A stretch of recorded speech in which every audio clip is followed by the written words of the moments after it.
नमस्ते, स्वागत है आपका मेरे YouTube चैनल पर। मैं पूजा। आज हम आपके लिए लेकर आए हैं देवोत्नी एकादशी की कथा। देवोत्नी एकादशी पर क्या पढ़ा जाता है? देवोत्नी एकादशी पर पढ़ी जाती है प्रबोधिनी एकादशी का महात्म्य और कथा। तो चलिए बिना टाइम वेस्ट किए चलते हैं हमारी आज की वीडियो की तरफ। नारद जी ने ब्रह्मा जी से कहा, कार्तिक शुक्ल पक्ष में कौन सी एकादशी आती है जिसमें भगवान गोविंद को जगाते हैं? ब्रह्मा जी बोले, मुनि श्रेष्ठ, उसे प्रबोधिनी एकादशी कहते हैं।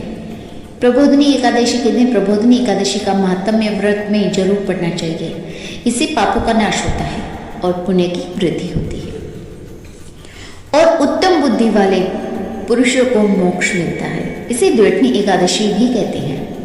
इस दिन अगर जो उपवास रखते हैं उन्हें अजार, अश्वमेघ और 100 यज्ञों का फल मिलता है। तब ब्रह्मा जी बोले, जो भी मनुष्य भक्ति पूर्वक उपवास करता है, हरि बोधिनी एकादशी उसे ऐश्वर्य, संपत्ति, उत्तम बुद्धि, राज्य और सुख देती है। आपने जो भी बड़े बड़े पाप पहले के हजारों जन्मों में किए हैं, उन सबको यह एकादशी खत्म कर देती है। जो लोग इस एकादशी का मन से ध्यान करते हैं तथा जो इसके व्रत का अनुष्ठान करते हैं, उनके पितृ नरक के दुखों से छुटकारा पाकर मोक्ष जाते हैं। आप संपूर्ण तीर्थों में नहाकर और पृथ्वी दान करके जो फल पाते हैं, वो सिर्फ एकादशी के दिन श्री हरि के जागरण करने से मिल जाता है। जैसे मनुष्यों के लिए मृत्यु होने वाली है, उसी प्रकार धन संपत्ति ऐसा समझकर एकादशी का व्रत करना चाहिए। कार्तिक की हरि बोधिनी एकादशी पुत्र और पौत्र तो देती है, साथ ही ज्ञान है, वही योग, तपस्या और मोक्ष पाता है। इस एकादशी से मनुष्य को आत्मा का बोध होता है। जो इस दिन कथा सुनते हैं उन्हें 7 दीपों के दान का फल मिलता है।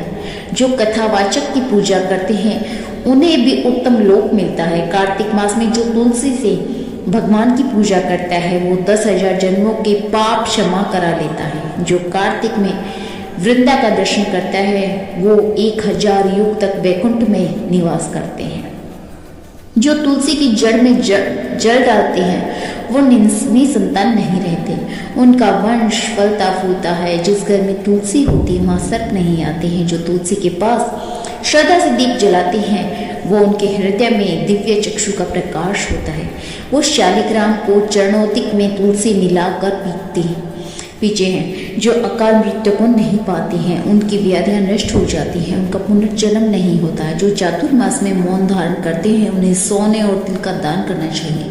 जो कार्तिक मास में नमक का त्याग करते हैं, उन्हें शक्कर का दान करना चाहिए। और एकादशी से पूर्णिमा तक दीप जलाने से महापुण्य मिलता है।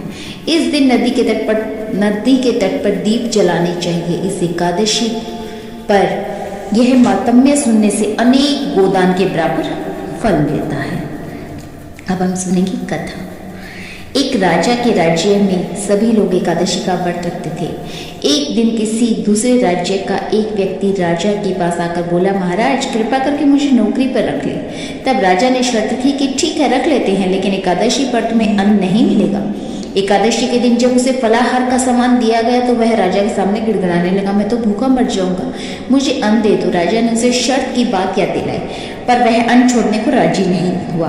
तब राजा ने उसे आटा, दाल, चावल आदि दिए। वह नित्य की तरह नदी पर पहुंचा और स्नान कर भोजन पकाने लगा। जब भोजन बन गया तो वह भगवान को बुलाने लगा।